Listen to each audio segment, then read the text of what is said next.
السلام علیکم بہنوں اور بھائیوں اور دوستوں، میں محمد خورشید خان اردو ادب کی جانب سے آپ کے لیے ایک نیا ویڈیو لے کر حاضر ہوا ہوں جس کا عنوان ہے شعر العجم۔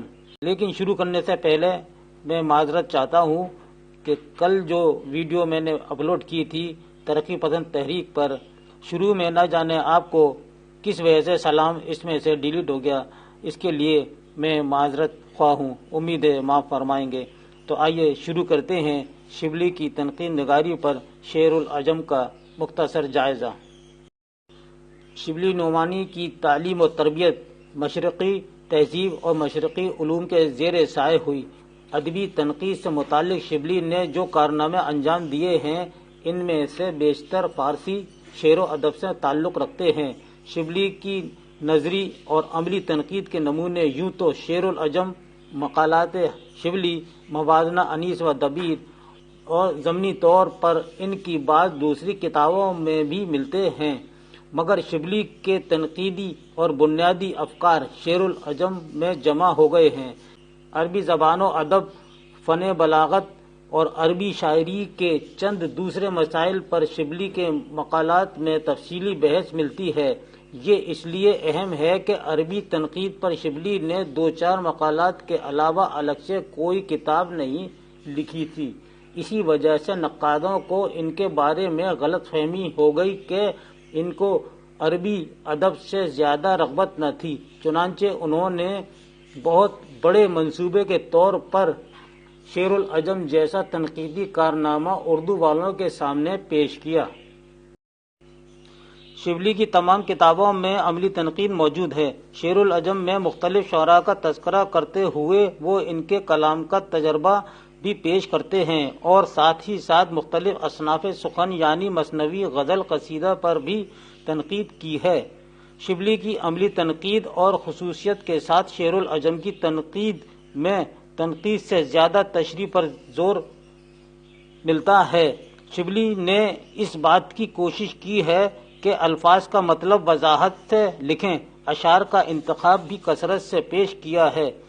شعر کی ظاہری خوبیوں کو وہ غیر معمولی اہمیت دیتے ہیں۔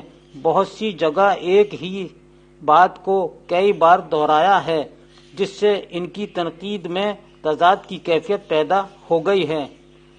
شعر کی تعریف شبلی اس طرح کرتے ہیں کہ جب انسان میں کوئی قومی جذبہ طاری ہوتا ہے تو اس کی زبان سے موزوں الفاظ نکلتے ہیں، اسی کا نام شعر ہے۔ لیکن شبلی کا خیال ٹھیک نہیں ہے، کیونکہ انسان کی زبان سے جو کچھ نکلتا ہے وہ ہرگز شعر نہیں ہو سکتا۔ شعر میں شاعر بہت سی خصوصیات پیدا کرتا ہے، اس پر غور و فکر کرتا ہے، جب کہیں جا کر شعر میں شعر کی صفت پیدا ہوتی ہے اور وہ اپنی اصلی حالت پر آتا ہے۔ شبلی کا یہ خیال بھی صحیح نہیں کہ اصلی شاعری وہ ہے جس کو سامعین سے کچھ غرض نہ ہو۔ شبلی نے عملی تنقید کا بہت سا سرمایہ چھوڑا ہے۔ انہوں نے معانی بیان پر بھی بہت تفصیل سے لکھا ہے۔ ان کی تنقید سے شعراء کے کلام کو سمجھنے میں مدد ملتی ہے۔ بہرحال شبلی کا مرتبہ نقاد کی حیثیت سے برقرار ہے۔ ان کی نظر میں وسعت اور گہرائی ہے۔ انہوں نے تشبیہ، استعارہ، سادگی اور جدت ادا کرنے میں تفصیل سے بحث کی ہے۔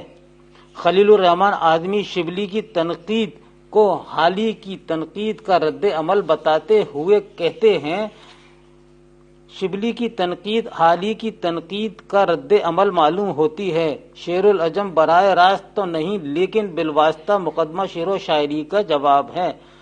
یہ قول بھی بنتا ہے کہ اگر یہ بات آتی ہے تو یہ کس کا قول ہے، تو آپ اس کا جواب یہی دیں گے خلیل الرحمن اعظمی کا یہ قول ہے۔ خلیل الرحمن اعظمی نے یہ بات شعر العجم میں کہی ہے۔ اب آئیے سامعین کچھ شبلی نعمانی کی تنقید نگاری کے اقوال پر غور کرتے ہیں جو ہم نے خاص آپ کے لیے جمع کیے ہیں کہ شبلی لفظ و معنی کے رشتے پر غور کرتے ہوئے لکھتے ہیں کہ لفظ جسم ہے اور مضمون روح ہے۔ تو اگر یہ آتا ہے تو آپ اس کا جواب دیں گے کہ اس کا صحیح جواب ہے شبلی نعمانی۔